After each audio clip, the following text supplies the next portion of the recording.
So I just wanted to show you the difference in my brows. This is a filled in brow, but it's still filled in naturally to where it definitely still looks like hair, but the edges are clean and soft. And then this is a brow that literally is just what my natural brow looks like. So all I really did was take my Milk makeup blur stick. I kind of brushed it through my brow.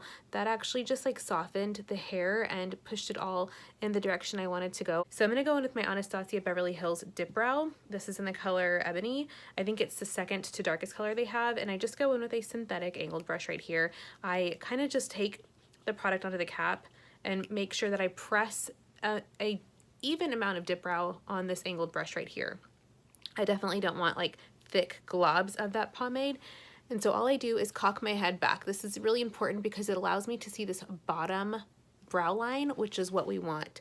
So I'm gonna start right through here. I never wanna start directly in that front end. We want that to be the lightest. So I'm gonna start just a few millimeters behind it and start to feather this back and then finish out the tail. I just want my point to be a little bit over from where my pupil is. So if my pupil's here, I want the point to kind of line up through here, kind of 45 degrees from my pupil. Now I will start to go in and create this front end.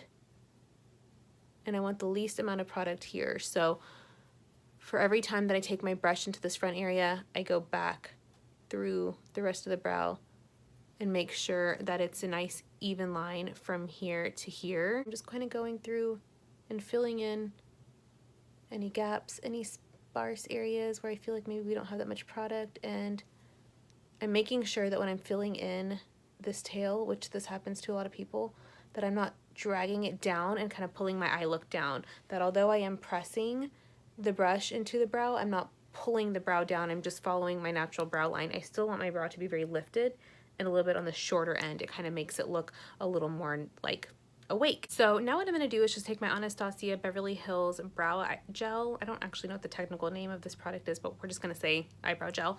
I actually prefer to fill it in first and then go back in and then use this to accent the brow. So what I'm doing is just kind of lifting up the brow hairs, brushing this product through, and allowing this brush to kind of apply these little like gel fibers onto my hair to really give it a 3D effect and make it look like hair, not just like gel eyebrow makeup.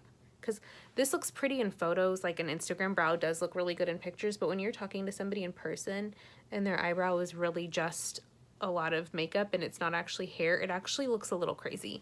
So this just kind of brings some life back into your makeup look. And I am being super careful to use just the point, and as I get to the front part of the brow, this is when things can go really south. So just take your time, apply really light pressure, and kind of work your way to the front of the brow.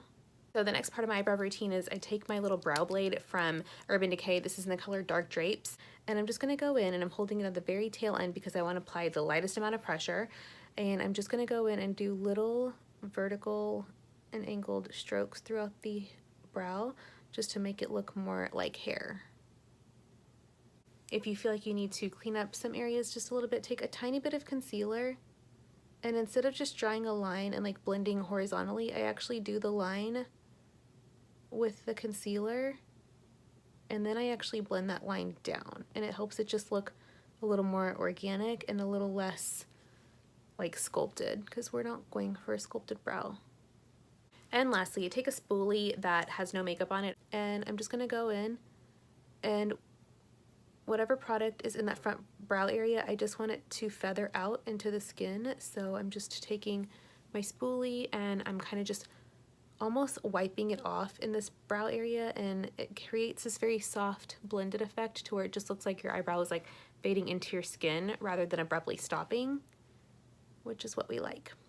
I also put like bronzer in this front area sometimes too. Okay, and that is it for my quick little brow tutorial using the Milk makeup stick as a blurring option. It really just kind of smoothed out my hair because my eyebrow hair is very coarse, but then sparse in some areas. It's a hot mess, but this definitely helped smooth it out. So I will finish up the rest of the face and I'll see you guys in a little bit.